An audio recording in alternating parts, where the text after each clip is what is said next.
nila, sir? Sean Baybay po. Okay, so Sean, anong motor pa na itong dala natin, boss? Suzuki Raider 150. Suzuki Raider 150, no? Boss, anong tema pala na itong motor natin, boss? Street bike concept. Street bike concept. Boss, Sean, syempre very curious sa mga kaote natin. Paano ka ba nahilig sa pagmumotor, boss? Sige po. Una, nanonood lang ako sa YouTube. Tapos, nakita ko yung Raider.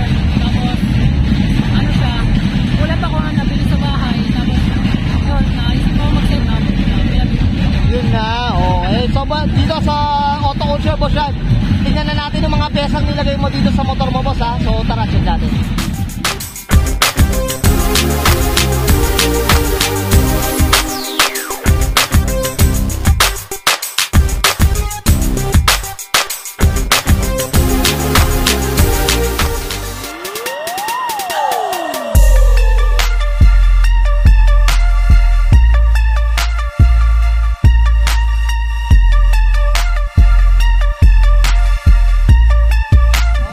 Usapang motor tayo. Anong meron dito, boss? Sige po.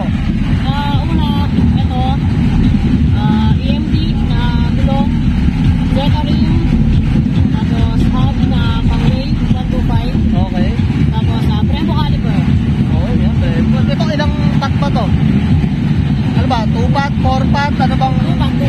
Okay, yan, no? Ito, pati yung mga brake lines, oh. Ano bang brake lining kayo ito, boss? Yan, oh.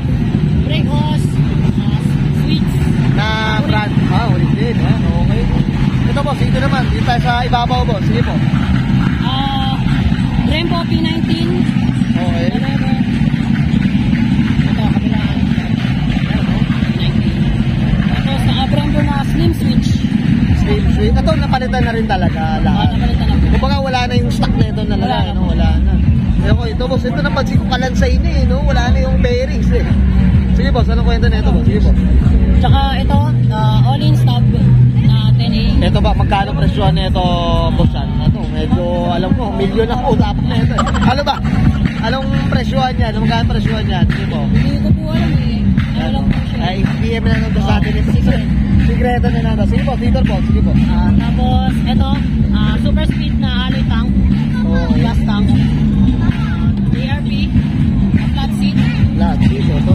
Ganda rin talaga na flat seat, eh. No? Pero mas ito, curious ako, ha. Pag naka-flat seat ba, ano ba? Mas paano? Komportable ba? Gano'n bang ano? Ano lang siya. Pinapababa lang yung motor.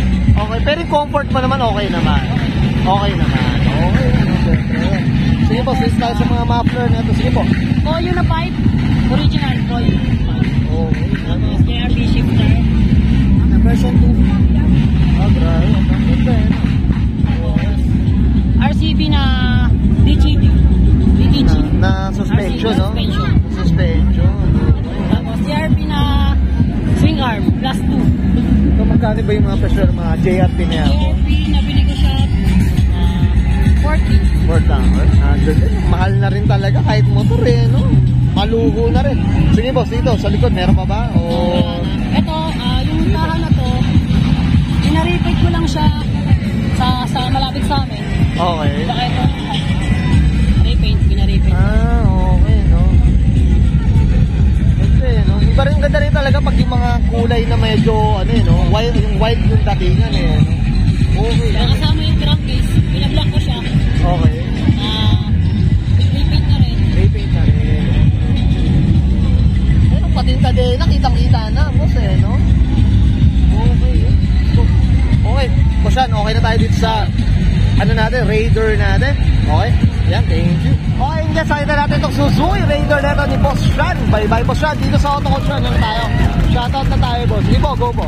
Shoutout sa family ko, sa girlfriend ko, kay Heart, PK Center and Parts, siyempre. Tapos, TMPH, Fancy, The Builder. Yan, okay, boss. Mga grupo nila sa mga kamotor natin, boss. Sige po. TMPH po. Yan, okay. Okay na, Boss Sean. Okay, so guys, subscribe na na. Sir Sean, bye-bye, Basal 2018 Suzuki Raider 150. Usapang street bike concept, mga auto. Dito sa Auto Culture.